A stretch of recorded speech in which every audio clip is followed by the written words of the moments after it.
Hi everyone, welcome to J chemistry. So guys UPSC GSI 2024 के लिए application process start हो गया है। अब इसके लिए एलिजिबिलिटी कंडीशन क्या है, एज लिमिट क्या है, ऑफिशियल वेबसाइट कौन सी रहेगी, सिलेबस क्या रहेगा, प्रिपेयर कैसे करेंगे, है ना, ये सारी चीज़ें हम आज वाले वीडियो में डिस्कस करने वाले हैं। तो इसके लिए मैंने गूगल पे टाइप किया है यूपीएससी जीएसआई 2024।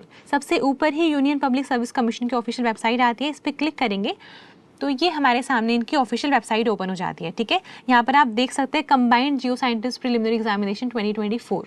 सो जो डेट ऑफ नोटिफिकेशन है वो है 20th ऑफ सेप्टेम्बर को ये नोटिफिकेशन रिलीज हुई है। अब जो ये जियो साइंटिस्ट के एग्जाम्स होते हैं तो इसमें ना 3 स्टेज होती हैं। सबसे पहले प्रीलिम्स होता है, जो प्रीलिम्स को क्वालिफाई करते हैं वो मेंस में बैठते हैं, और जो मेंस को क्वालिफाई कर जाते हैं फिर इंटरव्यू। ठीक है, तो 3 स्टेज होते हैं, प्रीलिम्स, मेंस एंड इंटरव्यू। तो जो प्रीलिम्स वाला एग्जाम है वो होने वाला है 18 फरवरी को। ठीक है, और अप्लाई करने की जो लास्ट डेट है वो है 10 अक्टूबर 6 बजे तक। तो अगर हम बात करें कि जो नोटिफिकेशन है सारी डिटेल्स उसी में है। उससे पहले आप एक चीज़ देखो, यहाँ लिखा हुआ है, जो ये चीज़ इंपॉर्टेंट है, 1 time registration OTR for examination. तो यहाँ पर अगर आप अप्लाई करना चाहते हैं ना, तो पहले सबसे फर्स्ट स्टेप यही है कि यहाँ पे आपको जाके 1 टाइम रजिस्ट्रेशन करनी है एक बार। इसके बारे में यहाँ पे नोटिफिकेशन में भी मेंशन किया गया, मैं आपको बताऊंगी, बट आपको दिखा रही हूँ कि यहाँ पे 1 टाइम रजिस्ट्रेशन आपको यहाँ पे जाके रजिस्टर करना है। ठीक है, फिर आप यहाँ पे देखिए डाउनलोड नोटिफिकेशन, इस पे जैसे ही क्लिक करेंगे आपके सामने ये PDF ओपन हो जाएगी। सो आप डाउनलोड करके प्रॉपरली रीड करेंगे, जो इंपॉर्टेंट चीज़ें हैं जो आपको पता होनी चाहिए ये डिसाइड करने के लिए कि आप एलिजिबल हैं या नहीं, वो हम इस वीडियो में देखने वाले हैं। ठीक है, ये आपको समझ में आ जाएगा, लेकिन फिर भी अप्लाई करने से पहले आप ये पूरी नोटिफिकेशन अच्छे से एकदम गो थ्रू करेंगे, उसके बाद ही फॉर्म फिल करना स्टार्ट करेंगे। ठीक है, सो अभी हम क्या करते हैं, जो ये PDF है इसको रीड करना स्टार्ट करते हैं। जो इंपॉर्टेंट इन्फॉर्मेशन आपको बताती हुई चलूंगी। तो सबसे पहले आप यहाँ पे देखिए हाउ टू अप्लाई करके दिया हुआ है। ठीक है, तो यहाँ बोला गया है कि जो एप्लीकेशन वाला काम है वो आप इस पर्टिकुलर वेबसाइट पे करेंगे, upsconline.nic.in। ठीक है, यहाँ पर आके आप फॉर्म फिल करना स्टार्ट करेंगे। इसके बाद जो मैंने आपको स्टार्टिंग में दिखाया 1 टाइम रजिस्ट्रेशन, वही यहाँ पे बोला गया है कि हर एक कैंडिडेट को 1 टाइम रजिस्ट्रेशन करनी पड़ेगी। अगर आपने पहले कभी इस पर्टिकुलर एग्जाम के लिए अप्लाई किया है तो आपने पहले की होगी, फिर आपको वापस करने की नीड नहीं है, आप डायरेक्टली फॉर्म फिल करना स्टार्ट कर सकते हैं। बट अगर आप फर्स्ट टाइम कर रहे हैं तो फिर आपको ये करनी पड़ेगी रजिस्ट्रेशन। ठीक है, मैंने आपको दिखाया कहाँ से आप करेंगे। और फिर बात यह है कि अगर रजिस्टर करते टाइम पे कोई मिस्टेक हो जाती है अगर आपसे डिटेल्स फिल करने में, तो उसमें आप करेक्शन कर सकते हैं टिल 17 अक्टूबर। लेकिन फिर भी आपको यही बोलूँगी कि स्टार्टिंग में आपको बहुत ठीक से फिल करनी है कि कोई मिस्टेक ना हो, क्योंकि आपकी पर्सनल डिटेल्स हैं, आपसे अच्छा को तो कोई नहीं जानता ना, तो अच्छे से फिल करना है, कोई मिस्टेक नहीं होनी चाहिए।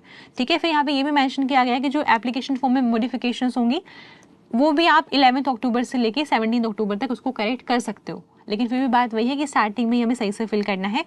और फिर उसके बाद आता है the candidate should have details of 1 photo ID card. कोई भी एक आपका फोटो ID कार्ड जो होगा उसके आपके पास कंप्लीट डिटेल्स अवेलेबल होनी चाहिए। जैसे मान लो आधार कार्ड है तो फिर आप सारी चीज़ें उससे रिलेटेड ही पुट करोगे वहाँ पे, उसका रजिस्ट्रेशन नंबर या जितनी भी चीज़ें होंगी सब कुछ आपको वहाँ पे उसका पता होना चाहिए। कोई भी आपके पास एक वैलिड फोटो ID आपके पास होना चाहिए, उसी के थ्रू आप अप्लाई करेंगे। और यहाँ पे फिर ये भी बोला गया है कि जो ये वाला फोटो ID कार्ड आप अपलोड करेंगे वो यूज़ होगा for all the future referencing and the candidate is advise to carry this photo ID card while appearing for the examination as well.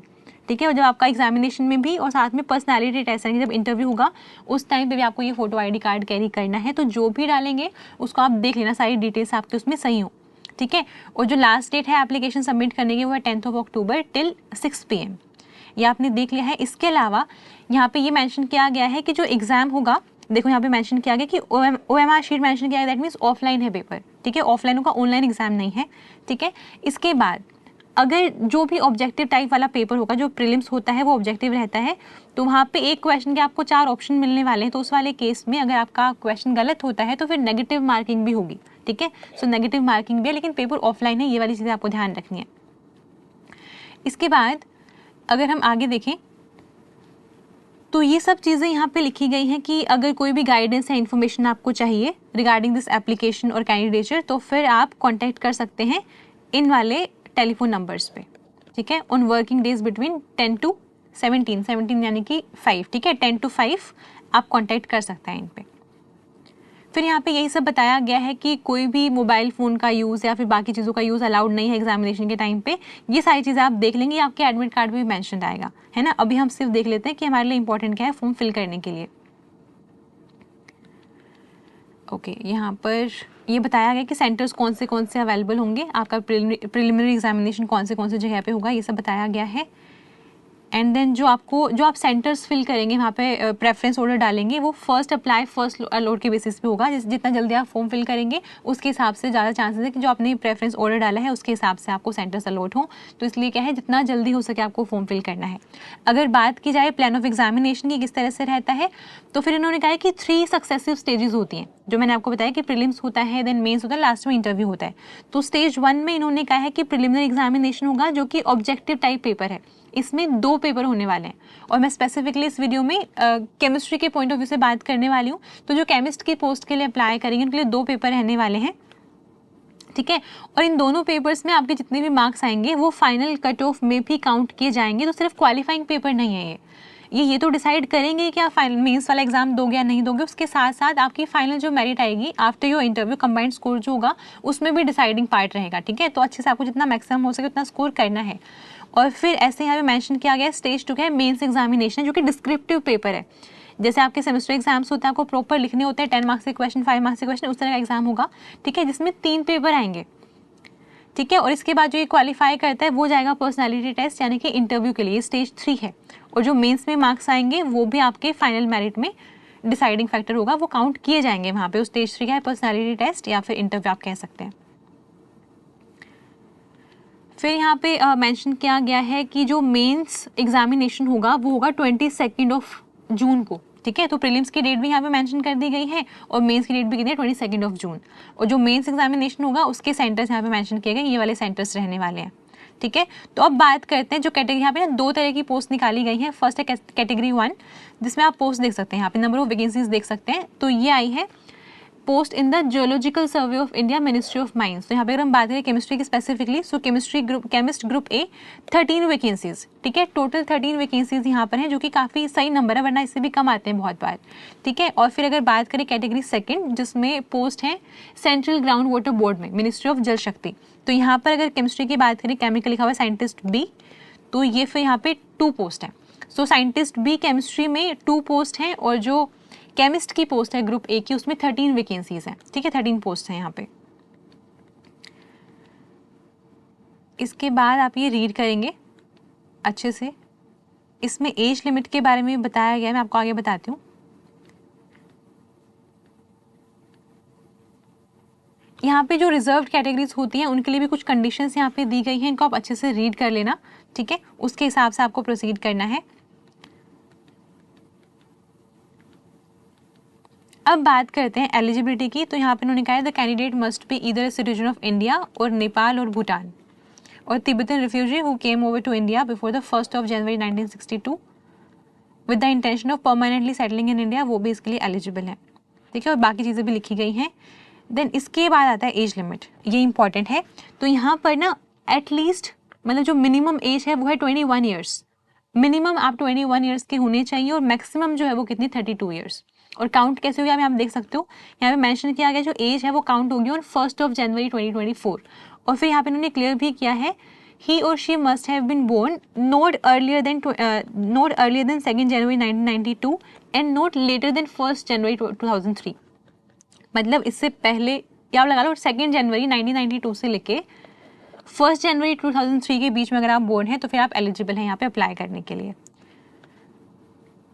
और ऐसे ही जो मिनिस्ट्री जो हमारे पास ये central ground water board, ministry of water resources है, यहाँ पर भी सेम है 21 years minimum and then maximum कितने 32 years. So age is also important. इसके अलावा जो गवर्नमेंट एम्प्लॉयज़ हैं, गवर्नमेंट सर्वेंट्स हैं, उनके लिए कुछ अलग से रिलैक्सेशन है 7 ईयर्स का। तो ये सारी चीज़ें आप अच्छे से देख लेंगे एक बार, ठीक है। पहले इसको देखना, उसके बाद अप्लाई करना आपने स्टार्ट करना है। जो रिजर्व कैटेगरीज हैं उनके लिए भी रिलैक्सेशन है, वो आप देख लेंगे।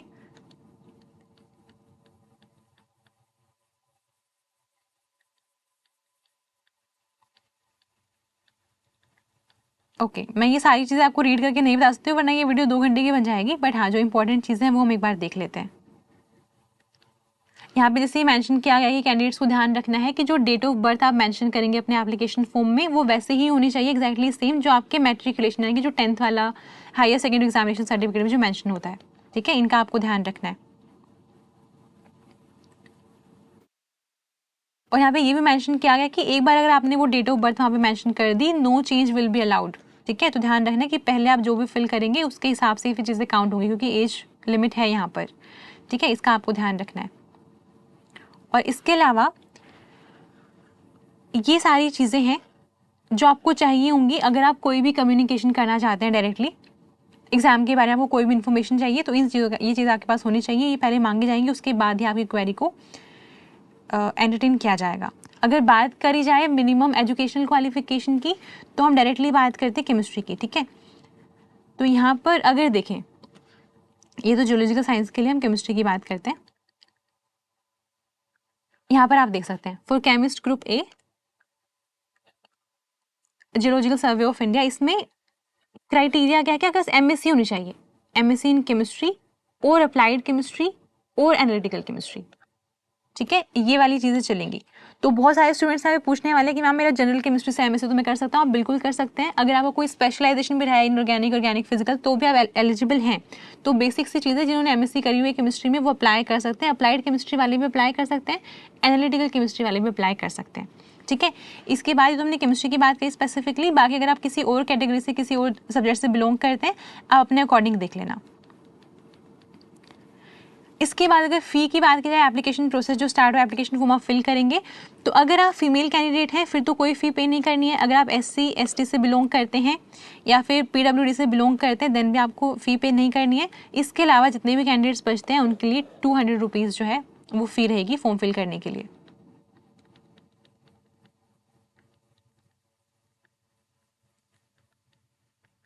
ये सारी चीज़ें आप एक बार देख लेंगे। यहाँ पे फिर से बताया कि अप्लाई कैसे करेंगे, तो ऑफिशियल वेबसाइट ये वाली रहने वाली है।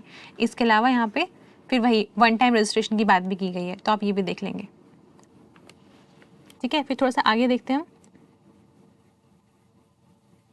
यहाँ पे ये भी मेंशन किया गया है कि अगर आप, मुझे दिख नहीं रहा वो कहाँ पर है, बट हाँ ये वाला पॉइंट था कि अगर आप केमिस्ट की पोस्ट के लिए भी अप्लाई करना चाहते हैं और साइंटिस्ट बी की पोस्ट के लिए भी अप्लाई करना चाहते हैं तो आपको एक ही एप्लीकेशन फॉर्म फिल करना है, अलग अलग फिल नहीं करने हैं, ठीक है। ये वाली चीज़ इंपॉर्टेंट है।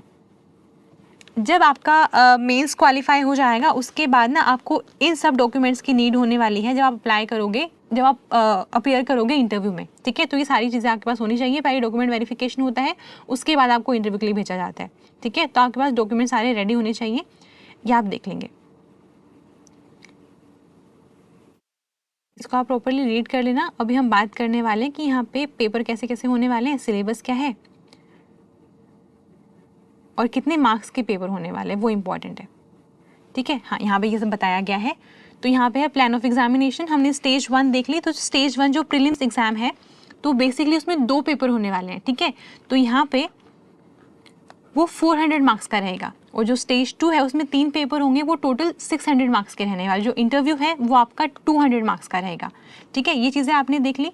इसके बाद अगर हम बात करें फिर से केमिस्ट की ही बात करेंगे, तो केमिस्ट की पोस्ट के लिए आप देखिए जो पेपर 1 होगा, हम प्रीलिम्स की बात कर रहे हैं, प्रीलिम्स में जो पेपर 1 है उसमें 2 एग्जाम्स हैं। एक तो आपका पेपर 1 है जनरल स्टडीज़ का, ठीक है, ये 2 आवर्स का एग्जाम होने वाला है और ये 100 मार्क्स का रहेगा। ऐसे ही सेकंड पेपर केमिस्ट्री का होगा, ठीक है, ये भी 2 आवर्स का होगा और ये आपका रहने वाला है 300 मार्क्स का, ठीक है। तो जो जनरल स्टडीज़ वाला पेपर है वो 100 मार्क्स का है, केमिस्ट्री वाला पेपर 300 मार्क्स का है। तो ऐसे करके जो प्रीलिम्स है आपका वो ओवरऑल जाता है 400 मार्क्स का, ठीक है। और ये आपका MCQ टाइप एग्जाम रहने वाला है, ऑफलाइन होगा, लेकिन एक क्वेश्चन के आपको 4 ऑप्शंस मिलेंगे, आपको एक चूज़ करना है। अगर कुछ गलती करते हो, क्वेश्चन गलत अगर हुआ, सो 1/3 मार्क्स जो है वो डिडक्ट होगा, ठीक है। ओके, इसके बाद यहाँ पे ये भी बोला गया है कि the candidates are not permitted to use calculators for answering objective type papers. इस वाले पेपर में जो केमिस्ट्री का पेपर होगा उसमें आप कैलकुलेटर लेके नहीं जा सकते हैं। अगर बात की जाए स्टेज 2 की, जिसमें मेंस एग्जामिनेशन है, जो प्रीलिम्स को क्वालिफाई करेगा वो मेंस में जाएगा। और वहाँ पे अगर हम बात करें केमिस्ट्री की, तो केमिस्ट्री में 3 पेपर होने वाले हैं, केमिस्ट और साइंटिस्ट भी दोनों के लिए ही 3 पेपर होने वाले हैं। तो यहाँ पर आप देखो, एक पेपर होगा केमिस्ट्री का 3 आवर्स का रहेगा, 200 मार्क्स का होगा। ऐसे ही केमिस्ट्री के 3 पेपर होने वाले, मैं आपको पहले बता देती हूँ। एक पेपर रहेगा आपका ऑर्गेनिक का, इसमें सिर्फ ऑर्गेनिक का नहीं, एक होता है ऑर्गेनिक प्लस एनालिटिकल का, ठीक है, एक रहेगा organic plus analytical. Second paper रहेगा फिजिकल केमिस्ट्री, जिसमें कंप्लीट फिजिकल केमिस्ट्री का पेपर रहेगा वो, और थर्ड रहता है इनऑर्गेनिक का। सो जो 3 पेपर हैं उनमें से एक कंप्लीट पेपर इनऑर्गेनिक का है, एक कंप्लीट पेपर फिजिकल का है, और जो एक पेपर है वो ऑर्गेनिक प्लस एनालिटिकल का, इसका आप ध्यान रखेंगे। और सारे क्या है 200 मार्क्स के पेपर हैं, सारे डिस्क्रिप्टिव पेपर हैं। दैट मीन्स आपको प्रॉपर आंसर, जैसे आप सेमेस्टर एग्जाम्स में लिखते हैं प्रॉपर आंसर लिखना है, उसके ऑप्शन आपको नहीं मिलेंगे।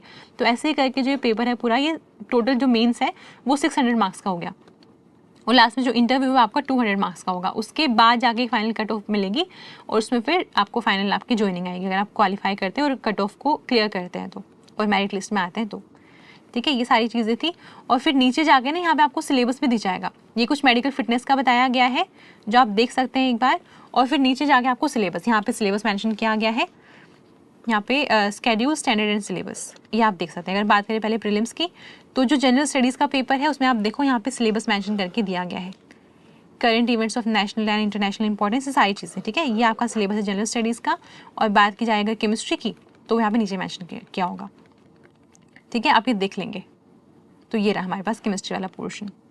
ये प्रीलिम्स की बात हो रही है। ठीक है, ये प्रीलिम्स की बात है, ये आप देख सकते हैं। यहाँ पे ये सारा केमिस्ट्री का सिलेबस है, आप इसको गो थ्रू कर लेंगे। ऐसे नीचे जाके आपको मेंस का जो सिलेबस है वो दिया गया है। ठीक है, तो जो मेजर चीज़ें हैं वो हमने यहाँ पे डिस्कस कर ली हैं। सिलेबस आप प्रॉपरली देख लेंगे। सिलेबस वही होता है जो हम जनरली अपना नेट गेट के लिए पढ़ते हैं। ठीक है, आप इसको गो थ्रू करेंगे, आपको हल्का सा आइडिया और लगेगा इसका। ये सारा सिलेबस आप अच्छे से देख लेंगे। इसको नीचे जाके मेंस का सिलेबस दिया हुआ है। ठीक है, तो इस वीडियो में मुझे मेन यही बताना था कि एप्लीकेशन प्रोसेस स्टार्ट हो गया है, और जिन स्टूडेंट्स को बिल्कुल आइडिया नहीं कि एग्जाम किस बारे में होता है, उनको आई थिंक इसके बाद आइडिया लग गया होगा। अभी अगर आप सोच रहे हैं कि आप एलिजिबल हैं, ट्राई करना चाहते हैं, आपको बोलूँगी ट्राई पक्का करना।